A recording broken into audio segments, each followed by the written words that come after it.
have gave a stellar performance of around 51%. So we have beaten Nifty 50 in each and every month. None of the stocks have performed negatively. So each and every stocks which we have invested has contributed on the positively side. We started with like minus 15,000 loss, and we are looking at around 65,000 profits now in our portfolio. A new and exciting trend has emerged in B schools across India, where student societies are running funds of their own, trying to beat the market and trying to beat seasoned fund managers. I am in NIBM Pune today to talk to the student society here about their fund. And joining me today are two budding fund managers, Kunal Kacharia and Akshay Pawar. Welcome. Thank you, sir. So before we talk about the fund, I'd like to know a bit about both of your backgrounds. So Kunal, if we can start with you. Okay, sir. What got you interested in stocks and in the stock market in general? My name is Kunal. To answer your question, so I am a Gujarati. My father is also into stock market. My brother is also into stock market. They are not trading, but they are investing. So they might take some of the position. They might discuss it on say dinner table. We keep on. So since childhood, I am into stock market. My father discusses around say Reliance. To add to it, my father was also the victim. Is also the victim of Reliance saga. When you say victim, could you elaborate? So my father purchased Reliance home. It's levels around 800 and currently it's trading around in let's say low single digits. So basically he bought into ADAG group stocks and they came down. So so it's more of a bad investment. Yeah. Okay. So this was one of the bad investments. On the flip side, my father has also invested a huge amount of NTPC and currently is also holding the same. Right. So it's like a flip coin story of both sides. Right. So coming back to so that's about your interest in the stock market. When you came to NIBM, did you know about this fund? Like what got you involved in the fund itself? Before I joined NIBM, I was researching about what all clubs and committees are there at NIBM campus itself. My primary focus was also that I want to get into this club and I want to head this club. And eventually I succeeded also. I planned that I should be the part and I should be also the part of the core portfolio fund manager itself. And later on, it also gets succeeded in October 22 itself. And then my senior passed this duty to me and luckily we have performed very well since then. And the fund itself was launched in 2020, right? So your seniors were managing it for 2 years before you took over. Okay. Akshay, let's hear your background. Unlike Kunal, I don't come from Gujarati family, but my background is from engineering side. So I kind of had, like after engineering, I've been working with Infosys and I had a bit exposure to financial services which banking industry uses. But I joined during COVID, so I had very much leisure time working from home. So I used to dwell into other means or at that time there used to be a word called you should have other income sources other than your salary. So I dwelled and what's best than options to have easy money. So I dwelled into it, had successes initially, which I feel everyone has until your luck runs out. And I burnt my hands, like maybe even a salary sometimes. Like a month's salary. Yeah. So, and somehow I used to convince I'll recover this back, but that is so the thing. What kind of option strategies did you use? During that time, Bank Nifty used to expire on Thursday. Like I had some, like they used to tell during last 30 minutes of your expiry, the gamma is very strong. So you just pick 2 or 3 rupees of options. Either it will go to zero or it will become a hero. Like they still have those 0 to 0 concept. So I used to do that in a large quantity, say 10,000, 15,000, because in 1 rupees you can get 15,000. And most of the time it used to go zero. So basically volatility is supposed to spike. Like we used to play on volatility. I used to feel ki even if Nifty gets 100 points up, I'll make some money, but learned it hard way, that's not the way to go. Now, let's talk about how the fund was conceived here at NIBM. So your seniors launched it in 2020. You were telling me earlier that at that time they had 20 stocks, right? When you guys took over, what changes did you make? What shape was the fund in at that point? When we took, I still remember it was around the period of 2022. So somewhere around Nifty was in consolidation and we were looking a loss of around 15,000 in our portfolio. And when the seniors passed us, we were like this, they have passed us the wrong portfolio, or it's going to take a hell lot of How much uh, percentage was it down? say it was around, I think 5 to 6% it was down. Mhm. And we had a huge task how to even get that break even, let alone seeing a profits around it. So So this was in October 2022. because there were few losses which were running, uh, But of course, that year the market itself was down, so you can hardly. yeah, Play- but we have our responsibility to Sure, investors. sure. So we had kind of, because at the same time there were being payouts being asked to us, and we were running asset liability mismatches. We had to pay out in one side, we have to give returns, and we are already running a loss of 15,000. So payout as in your fellow students. Right? Yeah, as in the lock-in periods when end, they have the Yeah. right to get out. So typically, in case of student-run funds, the money is raised from students themselves, and they have some combination of an open or semi-open structure where students are locked in for a certain period of time. It could be until they graduate or for some years, and then they can withdraw. So that's what he means by asset liability mismatch. A very interesting concept to learn at a very young age. Go ahead, Akshay.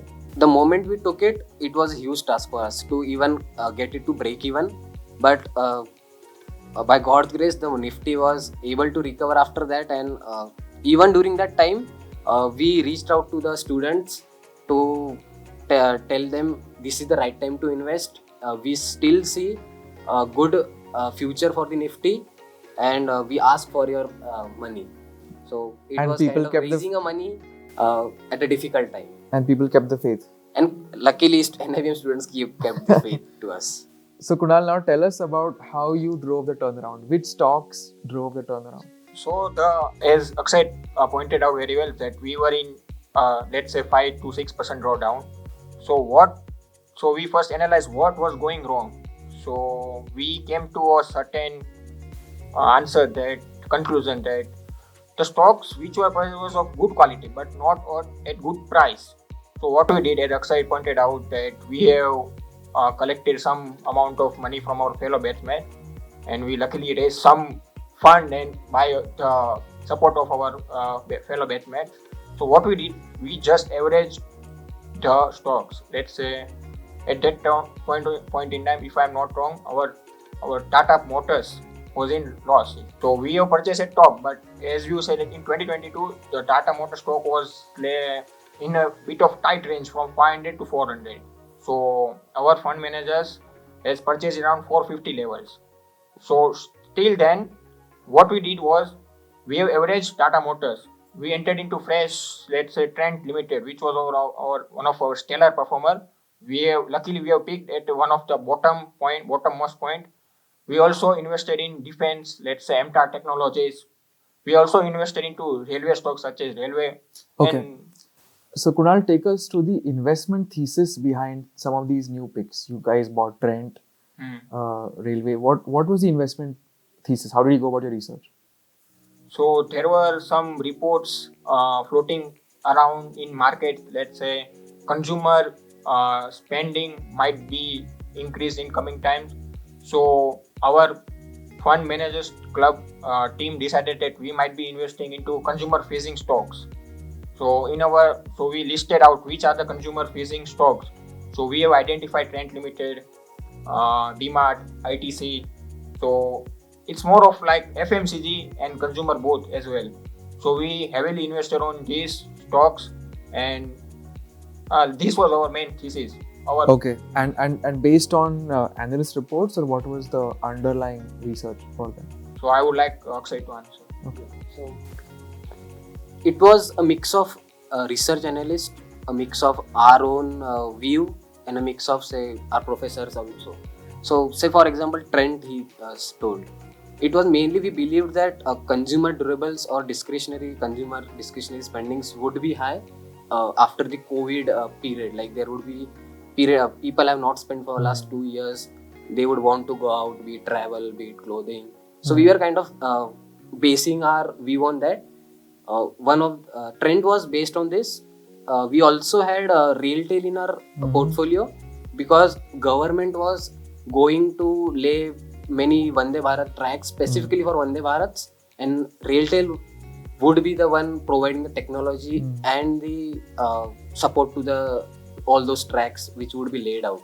So we had our mix of both a research analyst, our own view, and a bit of others professors' view.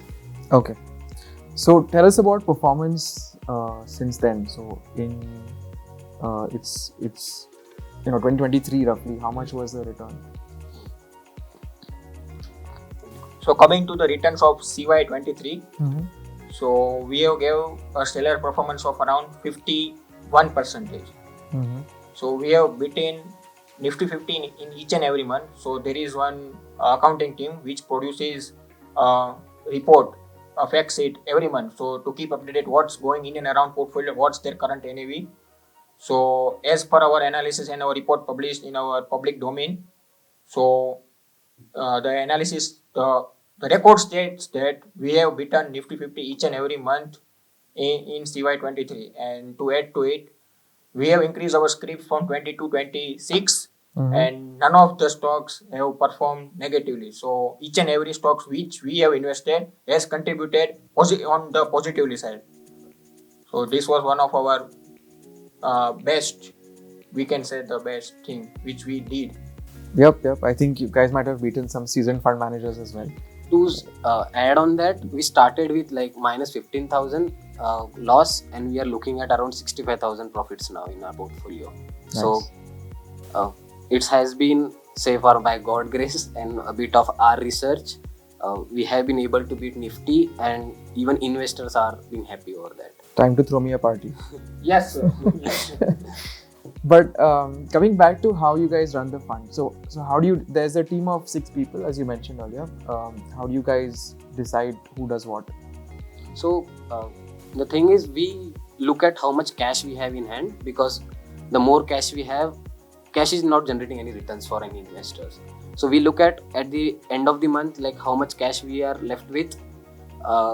We don't want much cash to be in our hand, but at the same time we want to have cash because payouts can come at any time.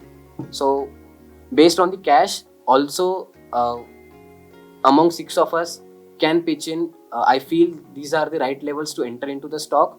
There are times where there are disagreements between us. Say Kunal suggests some X stocks, but the technical guy feels it's not the right time to enter, but the fundamental guy believes there is no technical. So it kind of, we have to vote in, and if we feel this is the right time to enter, we enter in it. Be it on research reports. Once we are decided we'll be entering into this X stock, all that matters is when we have to enter. It might take 1 month or maybe even 6 months. We keep those stocks in our radar. So Kunal, if we can talk a little bit about formalization of the fund. So our seniors has brought this initiative. So previous when the initiative, they were dealing into the individual account. Now currently we are into formalization, converting that fund into registering under Section 8. So we might be forming some MOU. There might be some line of difference between, say, a college and Section 8 of the Companies Act. Section 8 of the Companies Act. So a detailed instruction will be provided to the club and to its investor and its members. So who can invest how much, what would be the calculation, how the fact sheet, and what time period the fact sheet will be released. So these are the initiatives we are trying to take, and we will be currently under the process. So, and currently, how long are students locked in for? So it's a 2 years course at PGDM at NIBM. So we pitch that you students should invest. So it's roughly around, say, August. Let's say if a batch joins in June, so we pitches around that this is investment club going around. These all are activities undertaken under a club. So we pitch in October itself, August, August, and we get funds inflow. So there is some window open, let's say some specific amount period time that who all are willing to say invest. Let's say it is open for only 15 days. So the students, the new batch who is incoming, so they were asked to pay in, and later on we have decided that they will be staying NIBM at least for 2 years. So we are keeping lock-in period, let's say when they are passing out. Let's say so it's a 2 year lock. 2 year more or less about 2 years. Okay. And later on, they are also given option to stay invested or not to stay invested. Okay, now let's talk about your future plans. Any ambitions to work in the mutual fund industry? Definitely, like during placements, we don't have that luxury to choose the roles, but this investment club has given me the opportunity to dwell into the investment world, like how the mutual funds work. We have learned to calculate NAVs. We have learned to be responsible for our investors, not to dwell into derivatives, like the standard how fund industries work. I hope I work for Parak Fund someday, because that has been my say go-to, or the standard we say mentor to look forward to. The gold standard. Yeah, the way they handle their say portfolio, their investment strategies, their investment thinking is what we tried to imbibe in us as well. And going forward, definitely would like to work there. Okay. Kunal, any particular fund manager that you admire and your career ambition? So I would like to say it's one is Poabroy, who is US and Indian. He's Indian based, but he's also investing in US and both as well. He has exposure all around the world. So I would like to follow his pathway because he is bit of into side of investing as well as philanthropy also. So I am personally following Monish Fabroy, so I want to become like him one day. And I like his philanthropist part much because I also come from JNV, so he has also been into this Dakshana Foundation thing. So I admire him most. And you'd also like to join mutual fund industry, or?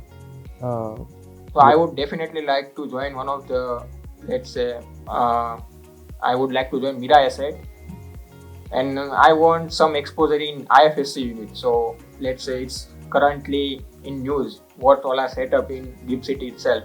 We are having some international exposures. So international stocks and funds will come and set up their all offices there. So I would like to have grab some opportunity. Also, let's say BlackRock is coming. So I'm open for all. Fantastic. Best of luck to the both of you. I look forward to interviewing both of you as senior fund managers in a few years. Thank you, sir. So there we are. It's an exciting trend, and we at Mint will keep a close eye on it. If you'd like to know more about student societies, how you can form one, how you can take up fund management, do get in touch with us at Live Mint. You can reach me on Twitter at ActusDay, at LinkedIn, at Neil Borate, or across social media at a platform of your choosing. Thank you.